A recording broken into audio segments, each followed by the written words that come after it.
2 Samuel 24. David enrolls in the fighting men. Again, the anger of the Lord burned against Israel, and he incited David against them, saying, "Go and take a census of Israel and Judah." So the king said to Joab, the army commander with him, "Go throughout the tribes of Israel from Dan to Beersheba, and enroll the fighting men, so that I may know how many there are."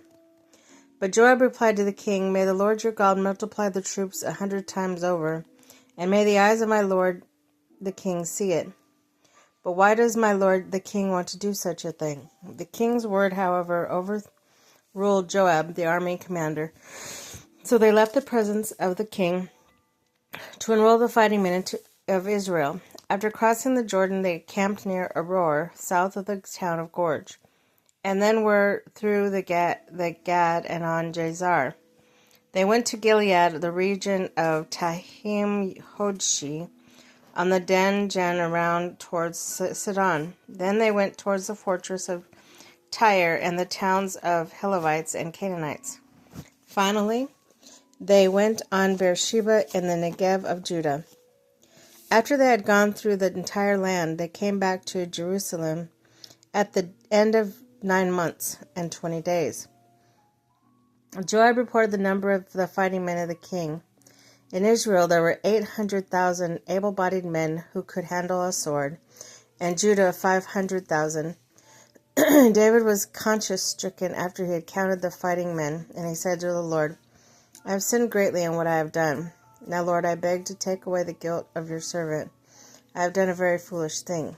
Before David had gotten up the next morning, the word of the Lord had come to Gad the prophet, David's seer.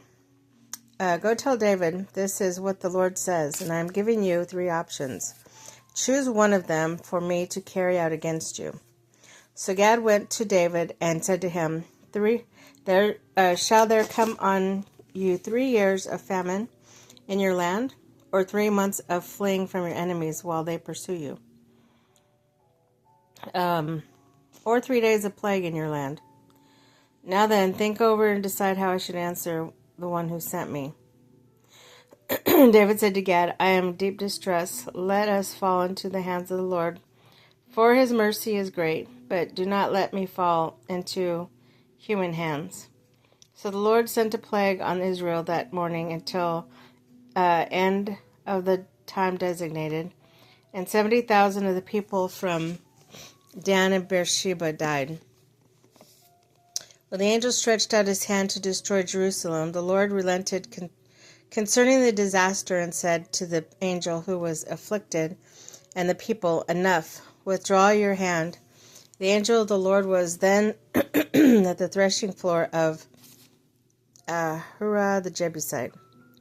When David saw the angel who was striking down the people, he said to the Lord, "I have sinned. The shepherd, I have done wrong. These are but sheep. What have they done? Let your hand follow me and my family." David builds an altar. On that day, Gad went to David and said to him, "Go up and build an altar to the Lord, a threshing floor of the Araunah the Jebusite." So David went up to the Lord as commanded through Gad. When Araunah took and saw the king and his officials coming towards him, he went out and bowed down before the king with his face to the ground. Araunah said, "Why has my lord's king come to his servant?" "To buy your threshing floor," David answered, "so I can build an altar to the Lord, that the plague on the people may be stopped." Araunah said to David, "Let my lord the king take whatever he wishes and offer it up.